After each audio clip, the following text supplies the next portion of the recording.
My name's Margaret, and I've been around the football club for a very long time.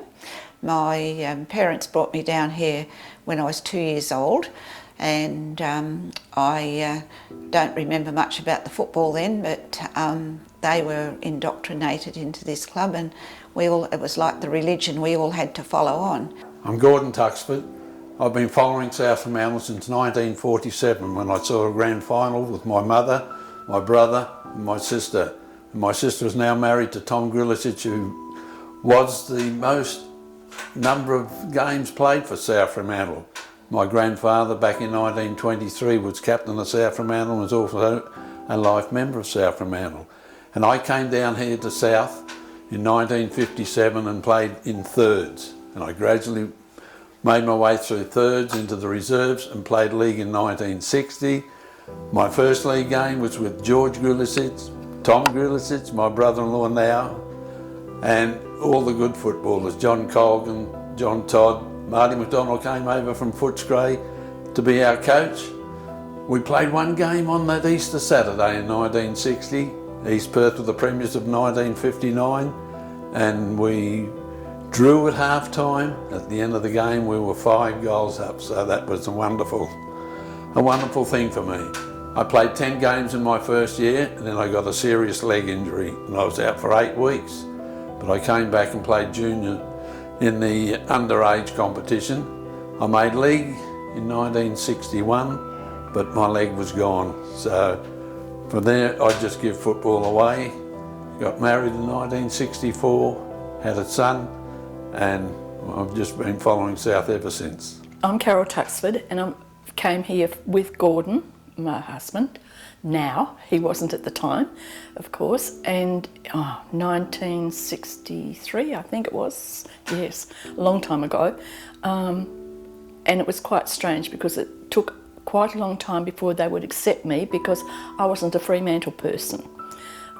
It was quite difficult in the beginning to become part and parcel of this club, but now I'm been accepted, and that's what it is. My name's Marion Reid, and I came to the club about 80 years, in the 80s, and because I was married to the doctor of the club and I had never been to a football game, I didn't know anything about it. Cricket, yes, football, no. So I found that I would be spending an awful lot of time by myself at home because I had a husband that was here for training twice a week and game days. So they were looking for someone to do fundraising, and I got involved in that. My name's Bertha Scobie. I first came to the club, I would say about 81, 82. I came over from, well, the family, husband and the 2 boys, came over to Australia. John was following the offshore industry here from New Zealand, and one thing led to another. So we were living in Beaconsfield at the time, and I happened to walk round the Bruce Lee Oval over there one night, and I saw all these red and white boys playing footy, Aussie rules, because I grew up on rugby, and I thought, oh, this is a damn good game. So one thing led to another, and I came down here. I'm Pam McGuinness, and this is my son Lorne McGuinness.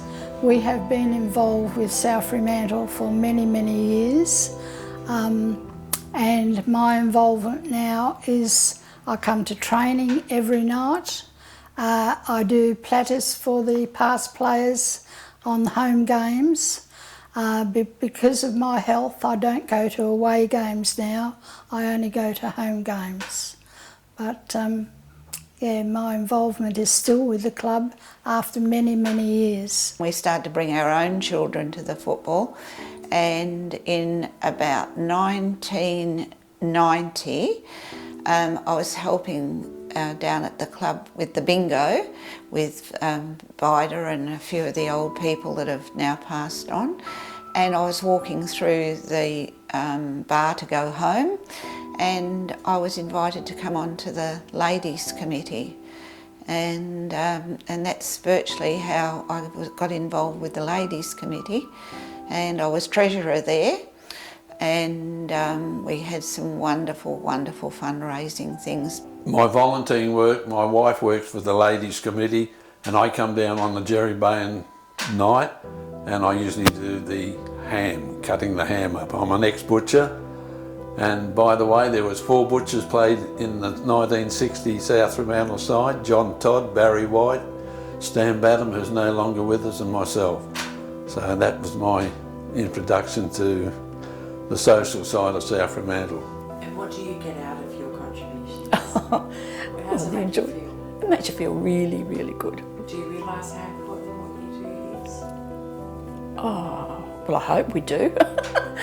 It's nice to be appreciated. It really is, yeah. I didn't see a lot of football because we were always so busy that I didn't see a lot, except some days I had to open up for the medical room because it was used to be the ladies' toilets, and it was made into a medical room, which is just on the end there. And yeah, so it was if somebody had to come off in a stretcher, my husband had to be there, but I had to go over and unlock the door and have it all ready for them. And to keep the medical room cleaned and stocked, that was another of my jobs. I think, well, you've got to want to do it for a start off. You know, nobody breaks your arm to come here and do the jobs, but it's just the pleasure of doing it, I think. And you get into it. It's harder to get out than it is to get in. My involvement started when my father was Assistant Secretary to Frank Harrison, and in those days I would have been about 6 or 7, and we lived in Bicton and Harrison's lived in East Fremantle, Oakover Street, East Fremantle. There was no cars in those days, so Mr Harrison was blind, and my dad used to have to do all the writing of the minutes of the meetings and that. And I used to have, being an only child, I used to have to go with Mum and Dad over to Harrison's. We'd walk from Bicton to East Fremantle, and I would sit and cut out the papers, the pictures or the write-ups of the South Fremantle players, and paste them in a big book. And I would have been 7 then, so that was my first involvement with South Fremantle. I've met a lot of lovely, lovely people through the club, and who I'm still friends with and still keep in contact with, and I class them as personal friends. So I think that's what I've got back out of the football club. How do you feel about being able to contribute? Is it important to you? Yes, very much. Keeps me active. I'm 80 next birthday, and I just feel like I'm only 40. It's a very personal club. I think it's a club that family orientated a lot of the time. Oh, that really is a pleasure, and I'm very happy to do it. I'm happy when I'm working. I love volunteering and always have all my life. I've been volunteering for something.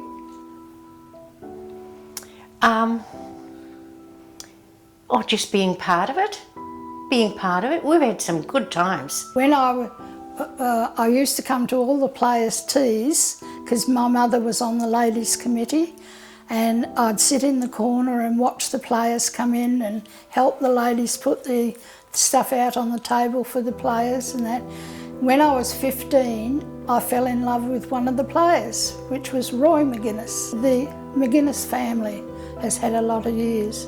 My eldest son, Bradley, he did 15 years at the club, and then he went into business himself, but he went from statistician for the Colts right through to chairman of selectors when John Todd was coach. He was team manager, runner, and then finished up as chairman of selectors when John Todd coached. Lawn started when Malcolm Brown was coach, and Malcolm Brown said to give him a water bottle and let him go out and be a runner for the, you know, water for the league team. Then he went from league, we shifted to Mandurah, and he started to do the 3 grades. He used to run water for the Colts, reserves and league, and he's done that for 33 years, 34 years. How important is it that people volunteer like these girls to help? Oh, volunteering.